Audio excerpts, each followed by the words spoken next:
And I always like thinking about this, even as like a not very religious person. I still enjoy like seeing why religion can grab so many people, and specifically when it's a religion that's not as centered around making money as Christianity is. Because I mean, some of those like evangelist places, like I mean, that's just genuinely disgusting.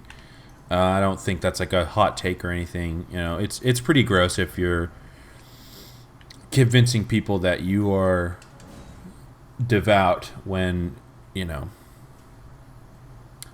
what did that guy do? Didn't even open his doors to his giant building because he didn't want the people getting actively destroyed by a hurricane. He didn't want to get the floors of his church wet or whatever. His carpets were new. Some shit like that. And it's like, bro, the least you could do is put on an act if you're going to just steal money from people and not put any of it back into the church and buy like private jets and stuff. The least you could do is like pretend to fucking care about the common man. But no, you didn't want to get your fucking floors wet, so people drowned and died outside. Anyway, back to the interesting things I was talking about.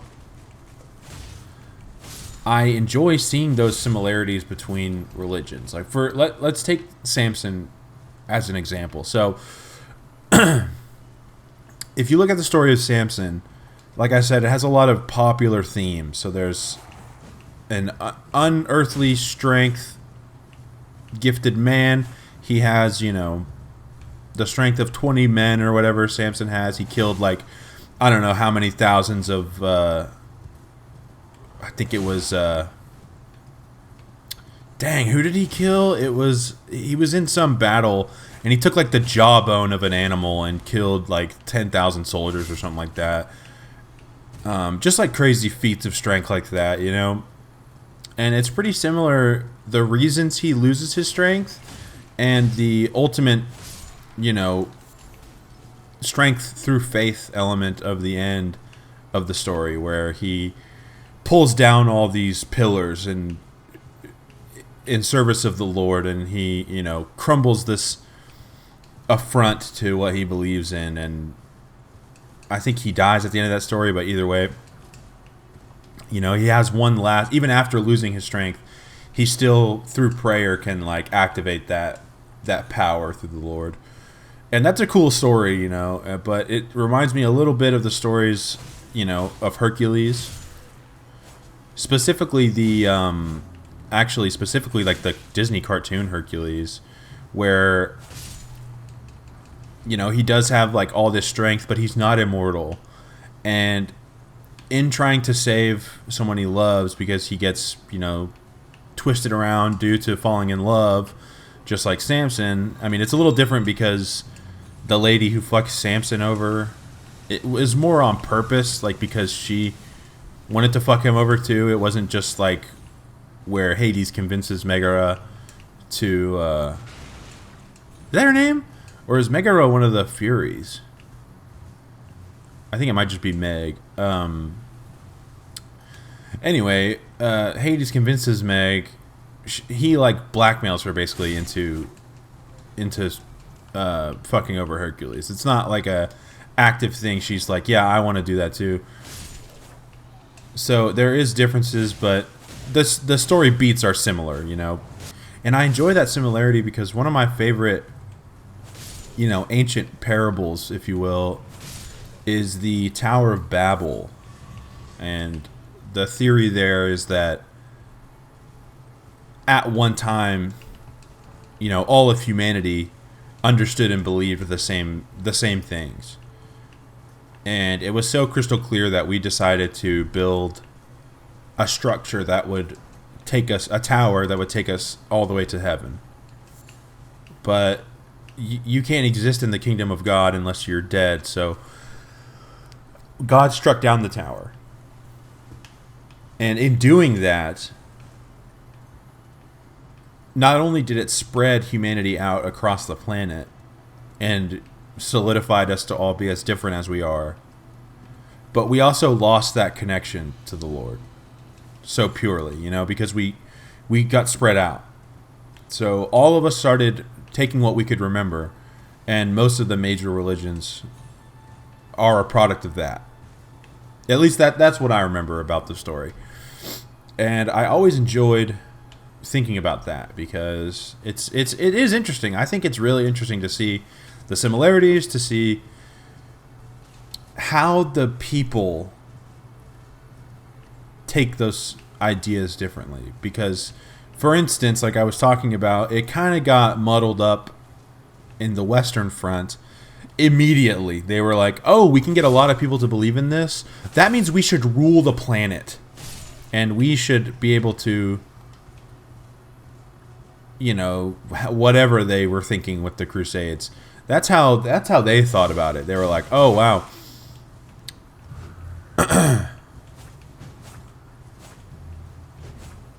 And so it's like immediately they're like, oh, cool, we can build a big thing off of this, and we can make money and I mean basically enslave people into belief, and enslave people through promises. You know, they were like, oh shit, yeah, like that.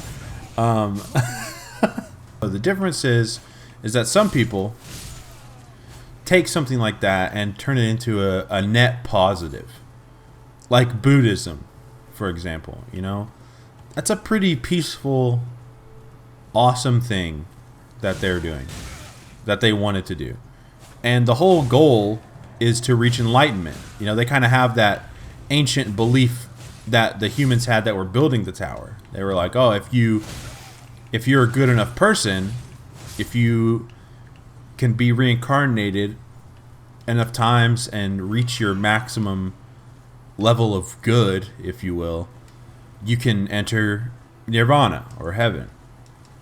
And the whole ethos around their religion isn't structured in a way that's taking advantage of people. It's structured in a way that's trying to get everyone on the same wavelength in terms of why you should believe something and why it's good to want to be a good person. And I really respect that, because I've spent so long hearing about and witnessing firsthand the type of people, mostly, that get involved with a religion like Christianity. And obviously, this is not to say Christianity's bad and everyone who believes in it is bad. My entire family is Christian, you know. But even then, I always felt like my father in particular, and my, you know, everyone else in my immediate family, because of him, he has like the best mindset for it. I feel like he truly understands that vibe of like, oh, I this should be a thing. Like, I don't know how to explain it. It's not like he's a good person because he's a Christian. It's like he is a good person and he chooses to believe in God. But it's not mutually exclusive, you know? My dad's always been the kind of guy that if the person in front of us in the grocery store didn't have enough money for their groceries, you know, he's spotting them. If he sees someone in trouble, he's helping them. You know, if I fuck up, which I did many times, he's helping me. So he's just a good person, and he's always had that inside of him. And I think a big part of that is because his parents rocked, but also because he's just a good guy. You know, he really has every capacity to feel negative things and be angry and spiteful, but he's not. Because as he's told me like so many times, the only thing you truly have any control over is how you respond to things. It's like you could never ever control what someone else is going to do, but you can always control how you react and what you say. It's so easy to be blinded by, oh, well, they did this shitty thing to me, so I should be able to do this shitty thing back. And it's so easy to get blinded by that. It's one of the easiest things in the whole world, I think, is to be blinded with anger and say or do something shitty, and then you feel that that retribution for about 1 second, and it's false. You know, that doesn't really make you feel better. I mean, don't get me wrong, I'm a human being. Sometimes it does feel good to take the low road. But that doesn't necessarily mean that's always the case, you know? It is a case-by-case thing. I'm so off track here. I don't know how I got here. But I guess my main point being, most of the time, people have the wrong idea with religion. People have the wrong idea. People do the wrong things, or they're doing things for the wrong reasons, I should say. Like I said, it was so easy for the English and the Catholic Church and stuff to be like, oh, this is a way we could control people. And that's terrible, you know? And there is a little bit of that still. I mean, anyone that grew up in America will tell you that there is such a big bias on Christianity and feeling certain ways about things because it's the quote-unquote Christian thing to do. For instance, hating gay people. You know, that was a huge thing. It wasn't cool to be gay until like 10 years ago. Like, we still use it as the most common term for a bad thing. But anyway, that didn't go very well. We could see a lot of those parallels in this game that I'm playing right now. You know, look at the Golden Order. Look at how many different subsets of like a big... what do they call the things that the religions are based on? Like the outer will or something? That's what they call like the Elden... the actual like force behind the Elden Ring and stuff. It's like an outer god, you know, something that exists beyond this plane. And I like what each of them. I mean, I'm not fucking Vati Video or anything, you know. I can't give you like the full breakdown of what they all mean, but I enjoy thinking about what they all kind of mainly stand for. Oh, I fucked up so bad. Oh, man. But, you know, because the Golden Order is obviously... It's like this fabricated version of it that... They were like, okay, we need to build something to corral, you know, all the life that returns to this tree. You know, we need to make like a reason for it. We need to get people to fully believe that so they don't go off and try to, you know, follow one of these other outer gods. So the Golden Order is like the one that was created in spite of all the others. You know, there was like a genuine reason. And yeah, if you didn't know, by the way, just describe what I'm doing here. If you hear that howling and then you come talk to Kale, he will allow you to speak to the creature that's up there. Hello. I can.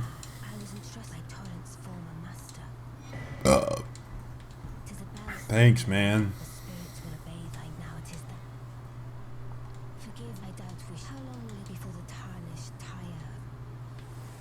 See, and that's another interesting part. How many demigods are like, hey, doesn't the Golden Order kind of suck ass?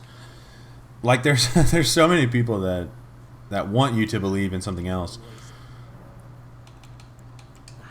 But skulking about. Okay. But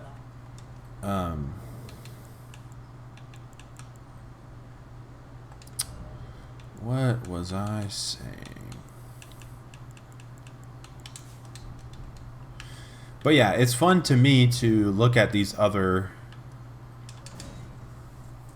other religions for the outer gods, because they all kind of have like a central theme. You know, whether it be what's the one called, like the fell god, the fire god, who like the fire giants believe in. So he has an interesting philosophy where, you know, obviously it's about mostly power through flame and burning.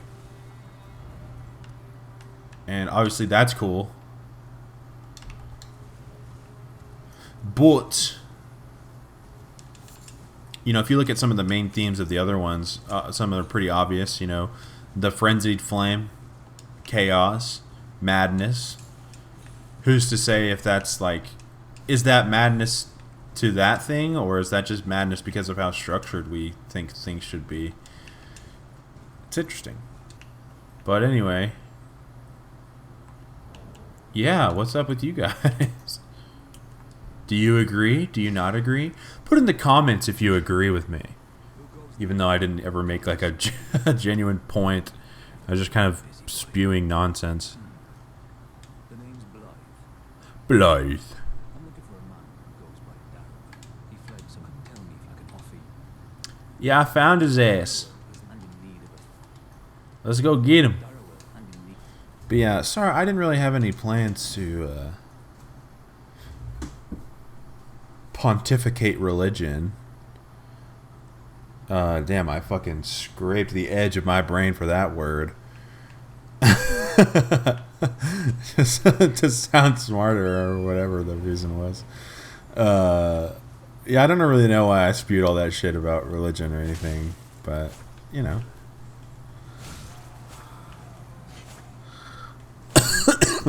Hopefully you found it entertaining or thought-provoking.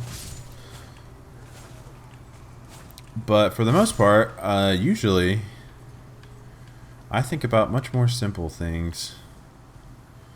For instance, look at how funny these ball worms look. Oh. I don't know why, but I never noticed their eyeballs before, like the pupils, but that makes them so much more disgusting. Like, I thought it was just a big bean, like a big purple slot, you know? Still weird, but definitely not like gross or anything. But you put an actual eyeball in there, that's fucking grody, dude. That is grody. Hey, man. Would you like to die a painful death, perchance? Ah! This is where it ends. Whoa! Got his ass!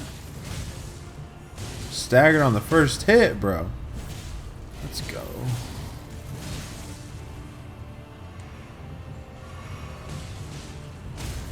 Ah! Blythe! No!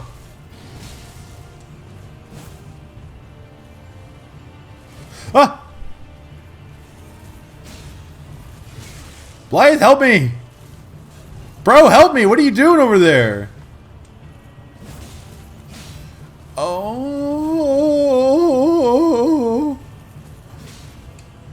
Fuck you! What were you doing, bro? You just left me to my own devices over there. Anyway. Oh, I have something else to talk about. Okay. So I'm a pretty big fan of combat sports. Obviously, the UFC is a big one. Right. How to work for him, I'm also a fan of, you know, kickboxing and Muay Thai and stuff. I've actually trained a little bit of Muay Thai. Mostly boxing and kickboxing is my knowledge base, but I really enjoyed. I couldn't afford it very long, and I, you know, kind of lost motivation to exercise. That happens a lot, but I've always been an admirer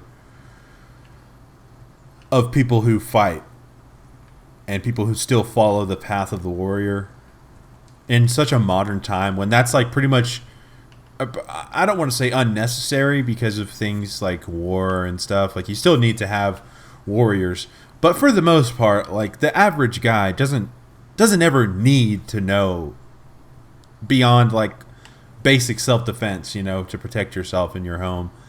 But a guy doesn't need to be like combat sports ready, like training and cutting weight and literally dedicating every single day, sometimes multiple times a day, to training. I think that's crazy, and I respect anyone who's gonna literally just batter themselves that often. I have respect for like bodybuilders and gym culture as well, but not as much. I respect that commitment as well, but it doesn't grab me like fighting does. But so yeah, I've always liked combat sports. I've been growing into more of a dedicated fan of UFC. I was a pretty casual fan for a long time, just watching like the biggest clips and things that happen. However, I am now at the point where I'm kind of watching UFC every weekend. You know, every weekend there's an event, I'm going to sit down and watch it. And I saw something I've never seen before. The last time I was watching an event, I saw this guy, and okay, I think most people know about the whole Mike Tyson biting that guy's ear off, you know? And if you look into that, like, yeah, there's a reason he did that. Like, Mike kept getting fouled over and over again by that guy.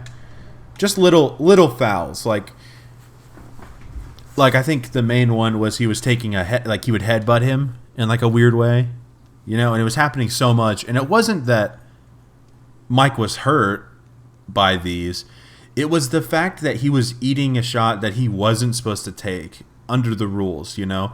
And it was happening so often that he decided to foul him back.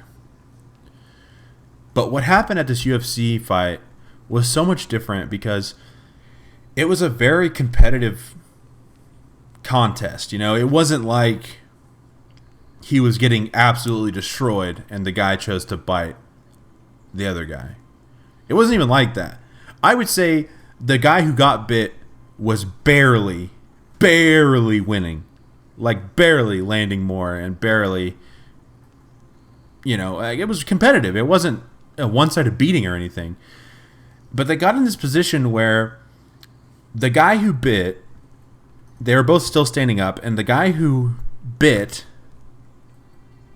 who did the biting, he was holding on to his stomach from behind. So he was in like hip to butt position, trying to, you know, take him down.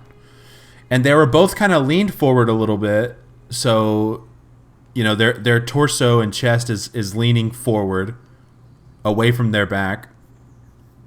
And he has only been trying for this takedown for like 4 seconds, and then you see him kind of nuzzle his head into the guy's arm, like towards his armpit, and you hear the dude be like, "He's biting me." And and I was like, "No, he's not, bro. Like, you're crazy." And all the commentary were like, "Oh, he's not biting him." And then he fucking lifts up his arm, and it's the most defined imprint of teeth. Like, every single tooth, it's a perfect football shape of teeth on this guy's arm. Like, he bit him hard, you know, to make an indent like that noticeable. So we were all like, oh my god, yeah, he tried to fucking chomp a bit out of this guy's arm. It's like, that was crazy already, you know, someone being bit in a professional UFC fight. But more than that, why the fuck did he do that? Like, it wasn't a Mike Tyson situation where he was getting fouled a bunch. He was like, you know what? I've had enough. I've had enough of you. I had enough of your nonsense. You know, there was nothing like that. Oh, I'm going to take me a little bite right here. Ow. Nothing like that. He wasn't even losing that bad. I think he could have won that fight still. But he chose to bite the shit out of him. Why did he do that? Anyway, yeah, that's just something I've been pondering for a little while now. Gosh damn it. But yeah, words of the wise, don't fucking bite someone in a professional combat setting. And when we come back, we'll actually do something instead of me just talking bullshit the whole entire time. All right. Bye.